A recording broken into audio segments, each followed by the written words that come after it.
बेटा यहाँ पे ग्रेविटेशन चैप्टर कर रहे थे हम, कुछ चीज़ें बताई थी मैंने आपको। तो ग्रेविटेशन वैसे हम कंप्लीट कर चुके हैं, पहले बच्चे हैं उनको पता है, लेकिन कुछ जो टॉपिक्स हैं हमने वो उठाए थे। Importance of universal law of gravitation देखा था, न्यूमेरिकल्स बोले थे आपको करने के लिए, कराए भी थे प्रीवियस वीडियो में। तो हम कुछ एक्स्ट्रा क्वेश्चन देखेंगे जो आपके एनसीईआरटी टेक्स्ट बुक में नहीं है, ठीक है। तो जैसे कि ये वाला क्वेश्चन है, the mass of the Mars is 6.39 multiplied by 10 raised to the power 23 kg and that of Jupiter is 1.89 multiplied by 10 raised to the power 27 kg। Okay, फिर क्या बोला है, देखो यहाँ पे क्या किया उन्होंने, हमें मार्स का मास गिवन है, हमें मार्स का मास गिवन है, ठीक है। और क्या गिवन है, हमें जुपिटर का मास गिवन है, ठीक है। जुपिटर का मास गिवन है, तो जुपिटर बड़ा है और मास क्या होता है, छोटा होता है। साइज हमें पता है उसका छोटा है और उसका बड़ा है। जुपिटर का मास ज़्यादा है, भाई साइज ज़्यादा हो तो मास भी ज़्यादा हुआ है। ऐसे 1.89 मल्टीप्लाइड बाई 10⁻27 kg ज़्यादा है किससे, 6.39 इंटू 10⁻23 kg के, ठीक है। इसलिए क्या है बेटा, यहाँ पे जो मास है वो क्या है, छोटा। तो यहाँ पे फोर्स कौन अप्लाई करेगा, जुपिटर फोर्स अप्लाई करेगा किस पे, मास पे। पहली चीज़ ये क्लियर होगी यहाँ पे। अब इसके बाद क्या बोला है क्वेश्चन में, if the distance between Mars and Jupiter is 749 multiplied by 10⁻3 meter, इन दोनों के बीच की डिस्टेंस बताइए। जुपिटर और मार्स के बीच की क्या बताइए, हमें डिस्टेंस बताइए। Calculate the force exerted by Jupiter on the Mars, Jupiter कितना फोर्स अप्लाई कर रहा है मार्स के ऊपर, ठीक है। यही बोला है हमें निकालने के लिए। हमें जी की वैल्यू भी गिवन है। अब जी क्या होता है भाई, जिसको इसको नहीं पता बेटा पढ़ाई करना चालू कर दो। जी क्या है हमारा, capital G. Capital G is gravitational constant. देखो इन जो मैंने law of universal of gravitation कराया था, तो उसमें मैंने आपको फॉर्मूला बताया था, F is equal to G multiplied by capital M multiplied by small m divided by D square. D square क्या था, उन दोनों के बीच में डिस्टेंस, और m1 m2 उनके मासेस थे। तो वही चीज़ यहाँ पे अप्लाई होनी है। जैसे कि आपको दिख रहा होगा यहाँ पे मास हमें गिवन है, मास का मास of the Mars 6.39 multiplied by 10⁻23 kg। ऐसे मास ऑफ जुपिटर हमें गिवन है, कितना गिवन है, 1.89 मल्टीप्लाइड बाई 10⁻27 kg। अब क्या बोला है, डिस्टेंस, डिस्टेंस भी गिवन है, या आप अपने तरीके से लिख सकते हैं, ठीक है। मैं आपको यहाँ पे समझा रहा हूँ तो आप इस चीज़ को समझ लो। कैलकुलेशन आप अपने तरीके से कर सकते हैं, जैसे आप लिखना चाहें वैसे लिख सकते हैं, ठीक है। जरूर नहीं है पूरी ऐसे स्टेटमेंट लिखना। m1 m2 आप मार्क कर दो, एम जे जुपिटर के लिए, mm मार्स के लिए, एग्जामिनर समझ जाएगा। कैपिटल जी क्या है बेटा, यहाँ पे ग्रेविटेशन कांस्टेंट है। अब हमें फोर्स निकालना है, जुपिटर कितना फोर्स लगा रहा है मार्स पे। तो यहाँ पे क्या होगा, फोर्स का formula G mm multiplied by M J divided by D square. D square के हम दोनों के बीच का डिस्टेंस। अब यहाँ पे डी की वैल्यू ये दी हुई है, लेकिन यहाँ पे क्या किया है इसने, चेंज करा है। क्या चेंज करा है, ये देख रहे हो, आप डी की वैल्यू यहाँ पे अलग है। तो कुछ बच्चों के मन में डाउट और सर ये क्या कर दिया। देखो यहाँ पे इसकी पावर कितनी थी, 10 की 3 थी, लेकिन यहाँ पे 10 की पावर 5 है। तो इससे 2 पॉइंट आगे बढ़ा दी और 10 की पावर 5 कर दी। मतलब भैया मल्टीप्लाई करोगे 2 0 बढ़ जाएंगे, और डी का स्क्वायर था तो यहाँ पे क्या आ गया, स्क्वायर आ गया। अब आप इसको किसी भी तरीके से सॉल्व कर सकते हो। देखो सबसे इजी तरीका क्या है सॉल्व करने का, आप जो 10 की वैल्यूज है उनको क्या कर दो, कैंसिल आउट कर दो। यहाँ से जो 10 की वैल्यूज हैं उनको क्या कर दो, कैंसिल आउट कर दो। कैसे करोगे आप, वो एक्सपोनेंट एंड पावर का चैप्टर पढ़ा होगा अपने मैथ्स में, उसी तरीके से उसको यहाँ पे अप्लाई करके सॉल्व कर देंगे आप। तो इसका आंसर कितना आ जाएगा, 1.44 मल्टीप्लाइड बाई 10⁻29 न्यूटन। अब न्यूटन क्यों आया है बेटा, क्योंकि फोर्स निकाला है। फोर्स की यूनिट क्या होती है, ऐसा यूनिट न्यूटन होती है, ठीक है। तो इसलिए यहाँ पे न्यूटन आ गया। क्लियर हो गया होगा, इजी सा क्वेश्चन था। बस आपने बुक में आपके मार्स सन और अर्थ के बीच में, या अर्थ और मून के बीच में एक क्वेश्चन दिया हुआ था, एग्जाम्पल नंबर 10.1 है एनसीईआरटी का, लेकिन यहाँ पे मार्स और जुपिटर के बारे में दे रखा है। आपकी इन टेक्स्ट एक्सरसाइज जो है उसमें भी एक क्वेश्चन दिया हुआ है, उससे थोड़ा सा लगे बस आप भी निकाल सकते हो। वीनस और अर्थ का निकाल लो, वीनस और मरकरी का निकाल लो, ठीक है। तो कोई उसमें इफ एंड बट नहीं है, ठीक है जी। क्लियर हो गया होगा। नेक्स्ट क्वेश्चन पे चलते हैं। नेक्स्ट क्वेश्चन क्या है बेटा, ये आपका फ्री फॉल से रिलेटेड है। फ्री फॉल पढ़ा था ना हमने, फ्री फॉल, फ्री फॉल पढ़ा था। कई बच्चों को फ्री फॉल भी नहीं पता अभी। फ्री फॉल क्या है, समझ लो इस चीज़ को यहाँ पे एक बार, फ्री फॉल को आप एक बार क्या कर लो, समझ लो, ठीक है। फ्री फॉल है क्या, सपोज एक ही मैंने ऑब्जेक्ट लिया, ठीक है, सपोज एक मैंने ये बॉल ली, इसको मैंने क्या किया, नीचे थी मेरे पास, ये कहाँ पे थी, नीचे थी, नीचे था, मैंने इसको क्या किया, ऊपर थ्रो कर दिया, ठीक है, ऊपर फेंक दिया ऐसे मैंने, तो यहाँ से क्या गया, ऊपर गया, ऊपर की तरफ, तो बॉल का कुछ मात्रा होगा, यहाँ पे मैंने कुछ वेलोसिटी से इसको ऊपर थ्रो करा होगा, यू की कुछ वैल्यू दी होगी, इनिशियल वेलोसिटी दी होगी कुछ इस ऑब्जेक्ट की, ठीक है, जो मैंने थ्रो करा है इसको, इसकी कुछ क्या रही होगी, इनिशियल वेलोसिटी रही होगी, मतलब यू की कुछ वैल्यू रही होगी, ठीक है, यू की कुछ वैल्यू से मैंने इसको थ्रो करा होगा ऊपर की तरफ। तो जब इसको ऊपर की तरफ आपने फेंका तो क्या होगा, एक ही पॉइंट पे जाके क्या होगा, जब अपने हाईएस्ट पॉइंट पे या जो अपनी लिमिटेड पॉइंट है वहाँ तक जब पहुँच जाएगा तो वहाँ पे क्या होगा, ये जाके रुकेगा, क्या होगा, स्टॉप होगा, ऊपर जाके स्टॉप होगा, ऊपर जाके, तो v की वैल्यू क्या हो जाएगी, 0 हो जाएगी। फाइनल वेलोसिटी यहाँ पे, यहाँ से यहाँ तक का अगर हम देखेंगे तो v की वैल्यू क्या आ जाएगी, फाइनल वेलोसिटी क्या आ जाएगी, 0, लेकिन u की वैल्यू क्या है, यहाँ पे कुछ वैल्यू रहेगी, क्योंकि कुछ फोर्स से ऊपर की तरफ फेंका होगा, गया होगा, कुछ फोर्स लगाया गया होगा ऊपर फेंकने के लिए, ठीक है। तो ये चीज़ होगी पहला पॉइंट, जिसमें u की वैल्यू कुछ रहेगी और v की वैल्यू क्या रहेगी, 0 रहेगी। सेकेंडली, जो सेकंड पॉइंट है यहाँ पे, जो हमारा एक्सेलरेशन ड्यू टू ग्रेविटी होता है, जी आपने पढ़ा था, small g, that is acceleration due to gravity, gravity की वजह से एक्सेलरेशन, यहाँ पे जी की वैल्यू क्या रह जाएगी बेटा, नेगेटिव रह जाएगी, माइनस रह जाएगी। क्यों रहेगी, इसका रीज़न क्या है, because it is moving, the ball is moving against the gravity, ball क्या कर रही है, अगेंस्ट द ग्रेविटी मूव कर रही है, ठीक है, इसलिए इसकी वैल्यू क्या हो जाएगी बेटा, नेगेटिव हो जाएगी, ठीक है। इसका सिर्फ यही कारण है इसके नेगेटिव होने का।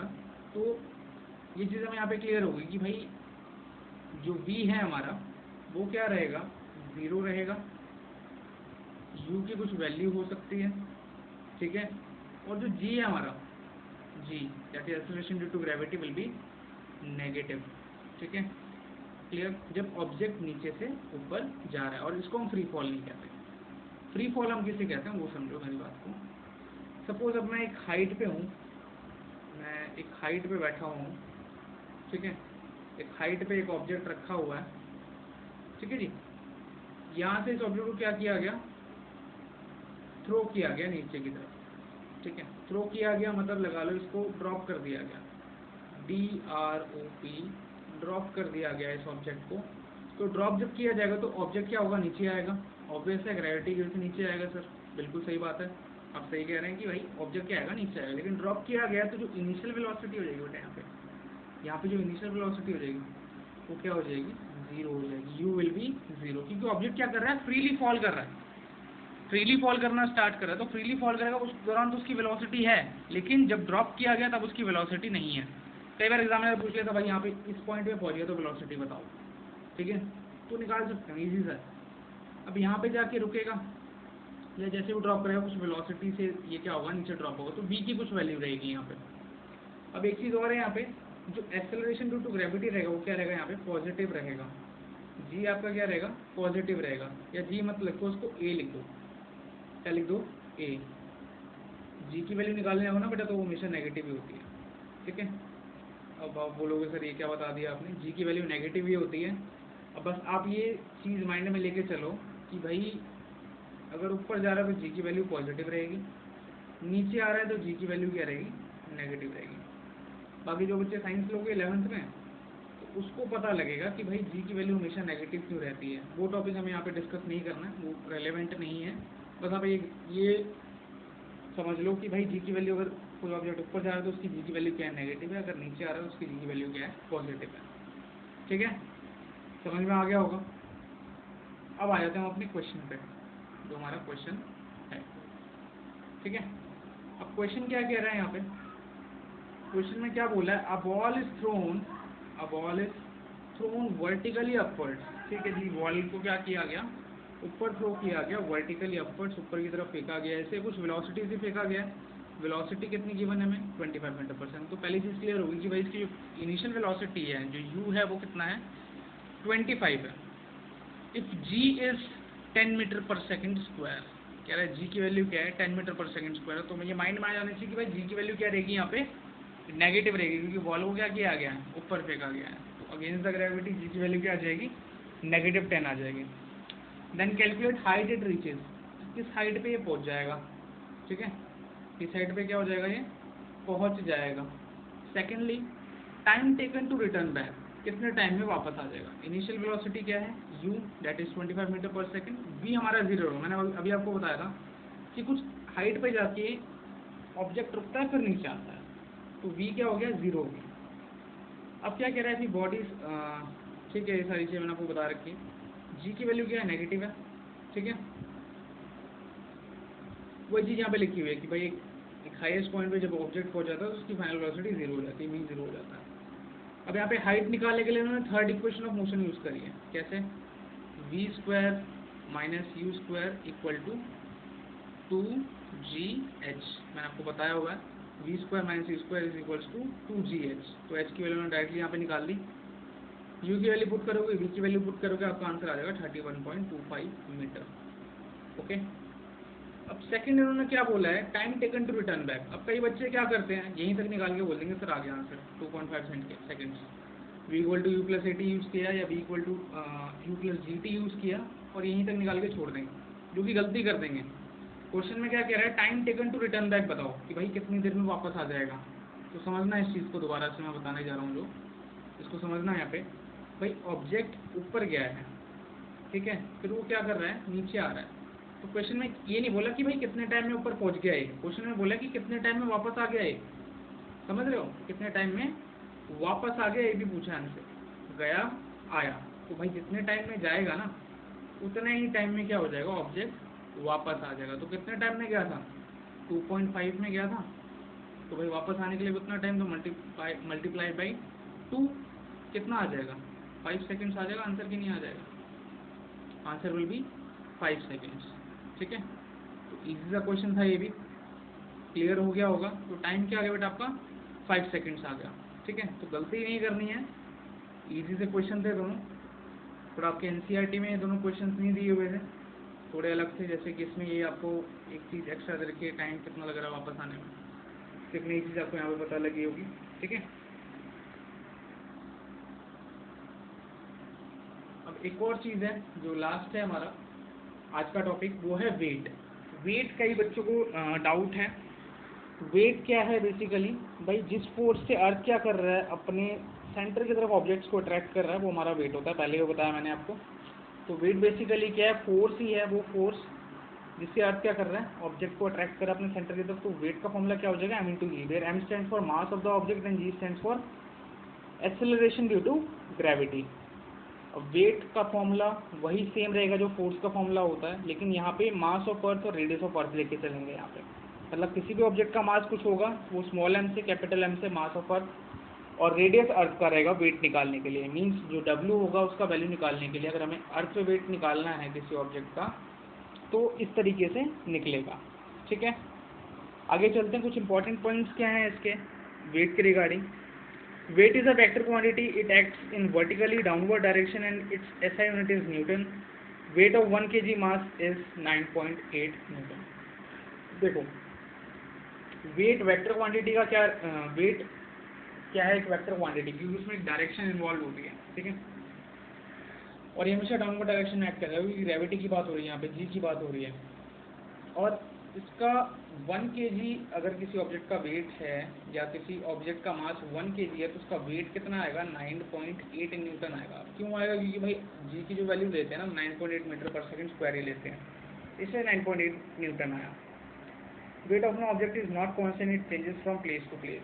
वेट जो होता है ऑब्जेक्ट का वो कॉन्स्टेंट नहीं होता। देखो मास तो कॉन्स्टेंट होता है, mass is constant, m is constant. Means किसी ऑब्जेक्ट का मास यहाँ पे कुछ है, तो भाई वो गुड़गांव से बाहर जाएगा तब भी उसका मास इतना ही रहेगा, दिल्ली आ जाएगा, राजस्थान चला जाएगा तब भी उसका क्या रहेगा, मास कांस्टेंट रहेगा। लेकिन वेट क्या करेगा, ये डिफर करेगा।